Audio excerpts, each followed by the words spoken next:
Hello students, welcome to our channel NEET लार्वल्स। बच्चों, आज के सेशन में मैं डिस्कस करने वाला हूं एब्जॉर्प्शन ऑफ डाइजेस्टेड फूड। अभी तक हमने पढ़ लिया है कि किस तरीके से हमारे एलिमेंट्री कैनाल के अंदर फूड का डाइजेशन होता है। फूड अपने कॉम्प्लेक्स फॉर्म से सिंपल फॉर्म यानी कि कार्बोहाइड्रेट की मोनोसेक्राइड फॉर्म, प्रोटीन्स की अमाइनो एसिड फॉर्म, फैट की हमारे पास जो होती है fatty acid, glycerol, in form के अंदर डिवाइड हो चुका है। अब उस फूड का जो सिंपल फॉर्म में आ चुका है, उन मॉलिक्यूल्स का किस तरीके से एब्जॉर्प्शन होने वाला है, उसको हम इस सेशन के अंदर स्टडी करने वाले हैं। तो चलिए शुरू करते हैं। So first point we have absorption is the process by which end product of digestion pass through the intestinal mucosa into the blood और लिम्फ।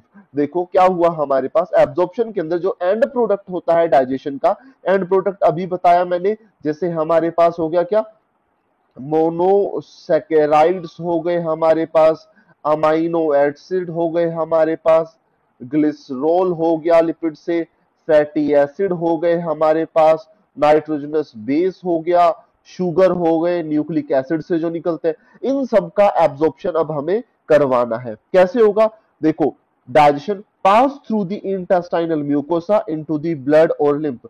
सपोज करो बच्चों, मैं डायग्राम से समझाता हूं आप लोगों को। ये हमारे पास एपिथेलियल सेल बनाया मैंने एक विलाय के फॉर्म में। So this is a विलाय। इस विलाय के ऊपर जो सेल्स प्रेजेंट होते हैं, कौन से सेल्स होते हैं? These are the epithelial cells. ठीक है, विलाय का स्ट्रक्चर हम देख चुके हैं। इस विलाय के सेंटर में हमने देखा था क्या प्रेजेंट होता है? लैक्टेल, जो कि लिम्फ वेसल होता है, और इसके चारों तरफ बच्चों प्रेजेंट होते हैं क्या?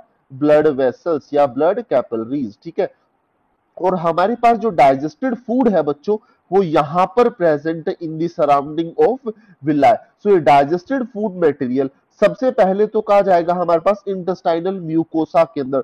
सो ये जो बाहर वाली लेयर है, इस म्यूकोसा के अंदर एंटर करेगा, और उस म्यूकोसा से ये जाएगा किसके अंदर? ये ब्लड कैपिलरीज है इनके अंदर, और जो हमारे पास लिम्फ कैपिलरीज है इनके अंदर मूव करेगा। Next point we have, it is carried out by passive, active और फैसिलिटेटेड ट्रांसपोर्ट मैकेनिज्म। सो तीन मैकेनिज्म बता दिए बच्चों आपको, पहला पैसिव, दूसरा एक्टिव और तीसरा facilitated transport mechanism. Next point, some amount of monosaccharides like glucose, amino acids and some of the electrolytes like chloride ions are generally absorbed by simple diffusion। तो बच्चों पहला इंपॉर्टेंट पॉइंट आ गया है हमारे पास, simple diffusion से absorb होने वाले substance कौन कौन से हैं? मोनोसैकेराइड, जो कि हमारे पास हो गया ग्लूकोज, प्रोटीन की simplest form amino acid, and some electrolyte जिसके अंदर आया क्लोराइड। याद कर लेना, chloride ions. So glucose, chloride ions, amino acids, इन सब का एब्जॉर्प्शन कैसे होता है? बाय सिंपल डिफ्यूजन से। The passage of these substance into blood depend upon the concentration gradient। भाई सिंपल डिफ्यूजन जो होता है वो कंसंट्रेशन ग्रेडियंट पर मूव करता है। कैसे? सपोज करो ये एक मेम्ब्रेन है, इस मेम्ब्रेन के इस साइड हमारे पास प्रेजेंट है high concentration of these substance, and यहां पर प्रेजेंट है low concentration of these substance. So simple diffusion में सब्सटेंस हमेशा मूव करते हैं from high concentration to low concentration. तो ये क्या बन गया? एक ग्रेडियंट बन गया, ज्यादा से कम की तरफ मूव करते हैं। तो यहां पर क्या बोला? Passage of these substance into blood depends upon the concentration gradients. Next point देखो, however some of the substances like glucose, some amino acids are absorbed by the help of carrier proteins। This mechanism is called as facilitated transport। तो भाई क्या बताया इन्होंने, हमारे पास जो substance है जैसे ग्लूकोज हो गया, अमाइनो एसिड हो गया, इनको एब्जॉर्ब होने के लिए एक कैरियर प्रोटीन की मदद होती है। अगर ये कैरियर प्रोटीन की हेल्प से ट्रांसपोर्ट होते हैं तो इस मैकेनिज्म को बोला जाता है फैसिलिटेटेड ट्रांसपोर्ट। तो यहां पर बच्चों बहुत अच्छा क्वेश्चन बन गया, that in facilitated transport carrier proteins are present और absent. So carrier proteins are present, और किस किस मॉलिक्यूल का होगा हमारे पास transport? Glucose, and amino acids. बच्चों ये जो मैं आप लोगों को बता रहा हूं कौन कौन से मॉलिक्यूल ट्रांसपोर्ट होते हैं, ये हम एनसीईआरटी के हिसाब से देख रहे हैं। क्वेश्चन जो आएगा इसी के अकॉर्डिंग आएगा। अगर आप कोई दूसरी रेफरेंस बुक फॉलो करोगे तो उसमें बहुत सारे पॉइंट्स दिए होते हैं, अलग अलग पॉइंट्स होते हैं जो आपको कंफ्यूज ही करेंगे, उससे आपका क्वेश्चन सॉल्व नहीं होगा। तो जहां मैं ये पॉइंट्स जो तो यहां पर जो मैं आपको पॉइंट्स एक्सप्लेन कर रहा हूं उन पर ही ध्यान देना। Next we have transport of water depends on osmotic gradient. जो वाटर होता है भाई वो ऑस्मोटिक कंसंट्रेशन के हिसाब से मूव करता है। इंपॉर्टेंट पॉइंट, इसीलिए मैंने इसको सेपरेट लिखा है। Next we have active transport. Active transport कैसे होगा?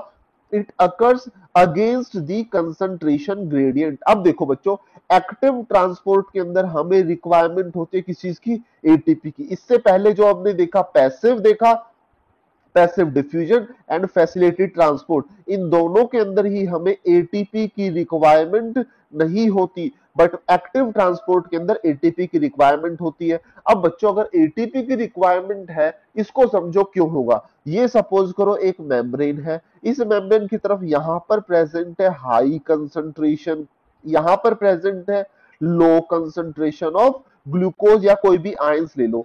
अब हमें अगर इस सब्सटेंस को लो कंसंट्रेशन से हाई कंसंट्रेशन पर भेजना है, यहां पर तो ऑलरेडी ज्यादा अमाउंट में प्रेजेंट है, फिर भी अगर यहां पर लेकर आना है तो हमें उसे धक्का मारना पड़ेगा, एनर्जी लगानी पड़ेगी, और एनर्जी लगानी पड़ेगी तो वो कौन सा ट्रांसपोर्ट हो जाएगा बच्चों? एक्टिव ट्रांसपोर्ट हो जाएगा। ऐसे ही आप लोग समझो जो हमारा सेल है, सेल के अंदर हमेशा कोई ना कोई भाई ग्लूकोज, अमाइनो एसिड, आयंस तो प्रेजेंट होंगे ही होंगे, इसलिए उनको अगर हम ब्लड से सेल के अंदर लेकर आते हैं तो हमें एटीपी की रिक्वायरमेंट होगी ही होगी। So active transport occurs against the concentration gradient, hence requires energy, इसलिए एनर्जी की रिक्वायरमेंट होती है। Various nutrients like amino acid, monosaccharides like glucose, electrolytes like sodium are absorbed into blood by this mechanism. तो क्या बताया भाई किस किस चीज का एब्जॉर्प्शन होता है इस तरीके से? एक तो बता दिया अमाइनो एसिड, एक बताया ग्लूकोज, और एक आपने देखा सोडियम आयन। तो अब बच्चों यहां पर आप ध्यान देना कि हमने ग्लूकोज, अमाइनो एसिड को तीनों ही मेथड में रखा है, पैसिव डिफ्यूजन के अंदर भी, फैसिलिटेटेड ट्रांसपोर्ट के अंदर भी, एक्टिव ट्रांसपोर्ट के अंदर भी। क्यों भाई? जो आप फूड खाते हो उस फूड के अंदर मेनली तो यही सब्सटेंस प्रेजेंट होते हैं, ग्लूकोज, अमाइनो एसिड। आपने जो फूड खाया इनको एब्सॉर्ब करवाने के लिए ही फूड आपने कंज्यूम किया, तो बॉडी क्या चाहेगी? किसी भी कीमत पर ग्लूकोज और अमाइनो एसिड को एब्सॉर्ब किया जाए, इसलिए सारे के सारे तरीके लगा दिए जाते हैं और इन दोनों मॉलिक्यूल्स को क्या करवाया जाता है? एब्सॉर्ब करवाया जाता है। Next, absorption in buccal cavity. Buccal cavity में किस चीज का एब्जॉर्प्शन होगा? So no absorption of food takes place in oral cavity. Oral cavity में कोई भी फूड का एब्जॉर्प्शन नहीं होगा। Only some chemicals, medicines and alcohols are absorb in buccal cavity. Buccal cavity के अंदर कुछ केमिकल होंगे, कुछ मेडिसिन होंगे, कुछ एल्कोहल होगा जो कि एब्सॉर्ब होगा। और बकल कैविटी में भी ये कहां से एब्सॉर्ब होते हैं? सपोज करो ये हमारी टंग प्रेजेंट है, हमारी जीभ के नीचे जो पार्ट होता है यहां पर ब्लड वेसल्स प्रेजेंट होते हैं फ्लोर ऑफ बकल कैविटी में। इन ब्लड वेसल्स के थ्रू सीधा का सीधा जो है सब्सटेंस हो गया, कोई भी केमिकल या मेडिसिन या अल्कोहल, एब्सॉर्ब कर लिया जाएगा ब्लड के अंदर। नेक्स्ट देखो, एब्जॉर्प्शन इन स्टमक। स्टमक के अंदर बच्चों एब्जॉर्प्शन किस चीज का होगा? In stomach absorption of water, some salts, alcohol, glucose and few drugs like aspirin takes place. तो क्या क्या बता दिया? वाटर का, सॉल्ट्स का, एल्कोहल का, ग्लूकोज का एंड कुछ ड्रग्स जैसे एस्पिरिन, उनका एब्जॉर्प्शन बच्चों स्टमक में होता है। Next, absorption in small intestine. So small intestine बच्चों मेन साइट होता है एब्जॉर्प्शन का। Iron and calcium ion are absorb in the duodenum. Star mark कर लेना भाई, ड्यूडेनम के अंदर हमारे पास एब्जॉर्प्शन होता है किसका? आयरन का और कैल्शियम का। ड्यूडेनम जो होता है इंटेस्टाइन का फर्स्ट पार्ट होता है, सो इस फर्स्ट पार्ट के अंदर ही आयरन और कैल्शियम तो क्या हो गए? Absorb. Maximum absorption takes place in jejunum. तो भाई ड्यूडेनम के बाद जो सेकंड पार्ट आता है जेजुनम, इसके अंदर होती है मैक्सिमम एब्जॉर्प्शन। अब बच्चों अगर मैक्सिमम एब्जॉर्प्शन यहां पर हो रही है तो हम क्या बोलेंगे, जो विलाय होंगे वो मैक्सिमम नंबर में कहां पर प्रेजेंट होंगे, जेजुनम के अंदर ही प्रेजेंट होंगे। Vitamin B12 bile salts are absorb in ileum. So जो थर्ड पार्ट है स्मॉल इंटेस्टाइन का इलियम, उसके अंदर किस चीज का एब्जॉर्प्शन होता है, vitamin B12 and bile salts का। Millions of microscopic fold or finger-like projection are present in the lumen of gut which are called as villi। तो भाई गट के अंदर सपोज करो ये अंदर पार्ट है, सर्कुलर ही होगा ना, हमारे एलिमेंट्री कैनाल का जो पार्ट है गट है, इसके ऊपर कुछ ऐसे फोल्ड्स प्रेजेंट होते हैं और मिलियंस के अंदर ये प्रेजेंट होते हैं। इन फोल्ड्स को बच्चों क्या बोला जाता है, these are called as villi. Villi is a unit of absorption. तो ये विल्लाई ही क्या होती है, यूनिट ऑफ एब्जॉर्प्शन होती है। Fat soluble vitamins are absorbed along with dietary fat, whereas water soluble vitamins are absorbed by passive diffusion। तो भाई जो हमारे पास फैट सोलेबल विटामिन हो गए, इसको कैसे याद कर सकते हो आप, KEDA, कीड़ा, कीड़ा जो होता है फैट सोलेबल होता है। सो विटामिन के, vitamin E, vitamin D, vitamin A, ये कैसे होता है, फैट सोलेबल विटामिन। ये एब्जॉर्ब होते हैं किसके साथ, जो फैट हमने फूड के अंदर खाया, तो जो फैट होगा फूड के अंदर उसी के अंदर ही मिक्स हो जाएंगे और उसी के साथ एब्जॉर्ब हो जाएंगे। वेयरएज जो वाटर सोलेबल विटामिन होते हैं वो पैसिव डिफ्यूजन से एब्जॉर्ब किए जाते हैं। Vitamin B12 is absorb with intrinsic factor by forming a complex. अब बच्चों हमने पढ़ी थी गैस्ट्रिक ग्लैंड्स, गैस्ट्रिक ग्लैंड में मैंने आप लोगों को बताया था कैसल्स इंट्रिंसिक फैक्टर, ये जो सिक्रीट होता है गैस्ट्रिक ग्लैंड से, ये कैसल्स इंट्रिंसिक फैक्टर हेल्प करता है किसके एब्जॉर्प्शन में, विटामिन B12 के एब्जॉर्प्शन में। Next we have absorption in colon. So बच्चों कोलोन के अंदर एब्जॉर्प्शन कैसे होती है, colon absorbs water from the undigested food. Colon के अंदर मेनली अनडाइजेस्टेड फूड प्रेजेंट होता है, कोलोन लार्ज इंटेस्टाइन का पार्ट होता है। सो इस अनडाइजेस्टेड फूड से किस चीज का एब्जॉर्प्शन करेगा, वाटर का एब्जॉर्प्शन करेगा। Haustra helps in haustra help to increase the absorptive surface of colon. अब आपको पता है भाई कोलोन के अंदर कुछ ऐसे पाउच लाइक स्ट्रक्चर प्रेजेंट होते हैं, इन पाउच लाइक स्ट्रक्चर को क्या बोला जाता है, होस्ट्रा बोला जाता है। ये इंक्रीज करता है absorptive surface area of colon.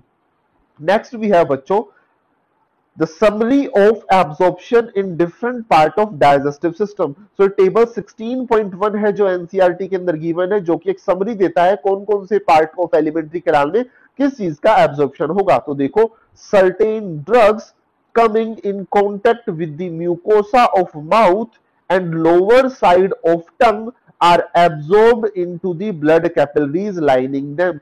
so mouth के अंदर एब्जॉर्प्शन बताया भाई, जैसे कुछ ड्रग्स हो गए वो क्या करते हैं, जो माउथ के अंदर म्यूकोसा होती है लोअर साइड ऑफ टंग पर जो प्रेजेंट होती है, मतलब जीभ के नीचे, उसके थ्रू एब्जॉर्ब होते सीधा ब्लड कैपिलरीज के अंदर। Next stomach, absorption of water, पानी का हो गया, simple sugar and alcohol, water simple sugar and alcohol takes place in stomach. Small intestine में देखो principal organ for absorption of nutrients, principal organ मतलब मेन ऑर्गन यही है जहां पर मैक्सिमम एब्जॉर्प्शन होता है। The digestion is completed here and the final product of digestion such as glucose, fructose, fatty acid, glycerol, amino acid are absorb through the mucosa into the blood stream and lymph. तो क्या बोला भाई, digestion complete यहीं पर होता है, digestion के जो प्रोडक्ट बनते हैं glucose, fructose, fatty acid, glycerol, amino acid, इनको एब्जॉर्ब किया जाता है through mucosa into the blood stream and lymph. Large intestine में देखो absorption of water, some minerals and drugs take place. So water हो गया, मिनरल्स हो गया, ड्रग्स, इनका एब्जॉर्प्शन किसमें होता है, लार्ज इंटेस्टाइन में होता है। नेक्स्ट वी हैव बच्चों assimilation of food. Assimilation of food क्या होता है, पहले डेफिनेशन देखो, the process the absorbed substances finally reach the tissue which utilize them for their activities। this process is called as assimilation। तो भाई जो हमने फूड खाया वो सिंपल मॉलिक्यूलर फॉर्म में टूट गया, सिंपल मॉलिक्यूलर फॉर्म में टूटने के बाद उसका क्या हो गया, एब्जॉर्प्शन। एब्जॉर्प्शन होने के बाद ये कहां गया, हमारे डिफरेंट सेल्स के पास गया, टिश्यूज के पास गया, जो इसको क्या करते हैं बच्चों, यूज करते हैं, और यूज करने की प्रोसेस को ही बोला जाता है assimilation. Next we have egestion और डिफिकेशन, ये क्या होगा, elimination of faeces from the alimentary canal is called as egestion और डिफिकेशन। तो भाई देखो, फूड से जो इंपॉर्टेंट सब्सटेंसेस थे उनका तो क्या हो गया, एब्जॉर्प्शन हो गया, बट जो बाकी सब्सटेंस बच गए, अनडाइजेस्टेड सब्सटेंस जैसे फाइबर हो गए, वो क्या बनाते हैं, वो बनाते हैं फीसिस, फीसिस या एक्सक्रीटरी वेस्ट। उस फीसिस या एक्सक्रीटरी वेस्ट को एलिमिनेट करने की प्रोसेस को क्या बोला जाता है, इजेशन या डिफिकेशन बोला जाता है।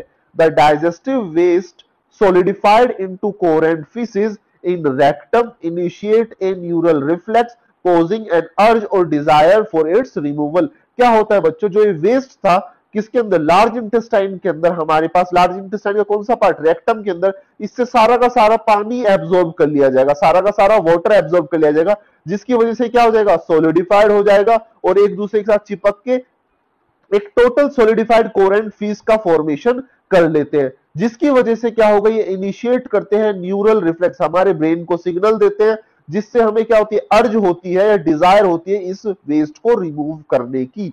The ejection of faeces to the outside through anus opening defecation is a voluntary process. तो बच्चों, इस वेस्ट को रिमूव करने की प्रोसेस को बोलते हैं डिफिकेशन। ये एक वॉलेंट्री प्रोसेस होती है, जब तक आप नहीं चाहोगे वेस्ट बाहर रिमूव नहीं होगा। Is carried out by mass peristalsis movement, और ये वेस्ट रिमूव होता है बाहर तब किसकी हेल्प से होता है, मास पेरिस्टल्सिस मूवमेंट, मतलब बहुत ज्यादा पेरिस्टल्सिस मूवमेंट होती है हमारे रेक्टम पार्ट के अंदर। Peristalsis gradually pushes the indigestible material into the small intestine. पहले देखो, जो पेरिस्टल्सिस होती है ऊपर से हमारे स्टमक से फूड आता है किसके अंदर, स्मॉल इंटेस्टाइन, स्मॉल इंटेस्टाइन से लार्ज इंटेस्टाइन के अंदर, और फाइनली लार्ज इंटेस्टाइन और कोलोन से कहा जाएगा, रेक्टम के अंदर। Normally 1500 ml of chyme passes into the large intestine per day। भाई एक दिन के अंदर 1500 ml 1.5 लीटर बोलो काइम पास होता है किसके अंदर, लार्ज इंटेस्टाइन के अंदर। The colon absorb most of the water, colon उसमें से पानी एब्जॉर्ब कर लेगा। It also absorb electrolyte including sodium chloride. ये क्या करता है भाई, कोलोन इसमें से सोडियम और क्लोराइड भी एब्जॉर्ब कर लेता है पानी के साथ साथ, मतलब सोल्ट भी एब्जॉर्ब हो जाएगा। The epithelial cells of colon also excrete certain salts such as iron, calcium from the blood। भाई ये जो एपिथेलियल सेल्स है कोलोन के, ये इस वेस्ट के अंदर क्या एक्सक्रीट कर देते हैं, सॉल्ट भी एक्सक्रीट करते हैं, जैसे आयरन हो गया, और हमारे पास कैल्शियम को भी एक्सक्रीट कर देते हैं, मतलब डायरेक्टली अगर बॉडी के अंदर ये ज्यादा है इनको यहाँ पर एक्सक्रीट कर दिया जाएगा। As the faeces reach the anus, the anal sphincter relaxes to allow its discharge, मतलब डिफिकेशन। भाई अब आप लोगों ने पढ़ा है एनल कैनाल के ऊपर हमारे पास दो स्फिंक्टर होते हैं, एक होता है इंटरनल, एक होता है एक्सटर्नल। इंटरनल होता है इनवॉलेंट्री और एक्सटर्नल होता है वो होता है वॉलेंट्री। तो जैसे ही फीसेस जाती है एनस के ऊपर, एनल स्फिंक्टर क्या कर जाते हैं, रिलैक्स कर जाते हैं for the discharge of faeces.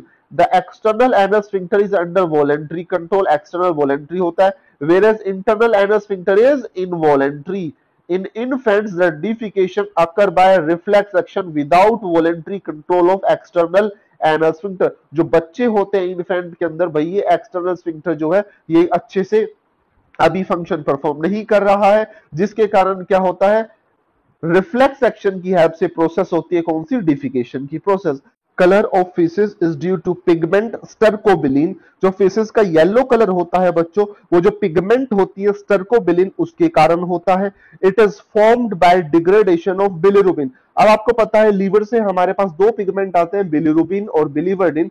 So bilirubin जो पिगमेंट प्रेजेंट होती है उसके डिग्रेडेशन से या ब्रेकडाउन से हमारे पास स्टर्कोबिलिन पिगमेंट बनती है, जो कि फेसेस को कलर प्रोवाइड करती है, कैसा, येलो कलर प्रोवाइड करती है। Foul smell of excreta is due to indole, skatole and H2S। भाई जो फाउल स्मेल आती है वो इन गैसेस की वजह से होती है, indole, skatole and H2S। These are formed in the colon due to decomposition of amino acid by bacteria। भाई इनका प्रोडक्शन कोलोन के अंदर ही होता है, और कैसे होता है, जो बैक्टीरिया प्रेजेंट होते हैं कोलोन के अंदर वो इसका क्या करवाते हैं, डीकंपोजिशन करवाते हैं, किसका, अमाइनो एसिड का, जिसकी वजह से यहां पर क्या होती है, इन गैसेस का प्रोडक्शन होता है और फाउल स्मेल प्रोड्यूस होती है। स्टूडेंट्स, आपको इस वीडियो से थोड़ी भी हेल्प मिली हो तो मेरी इस वीडियो को लाइक कीजिए, शेयर कीजिए और हमारे चैनल को सब्सक्राइब कीजिए। Thank you.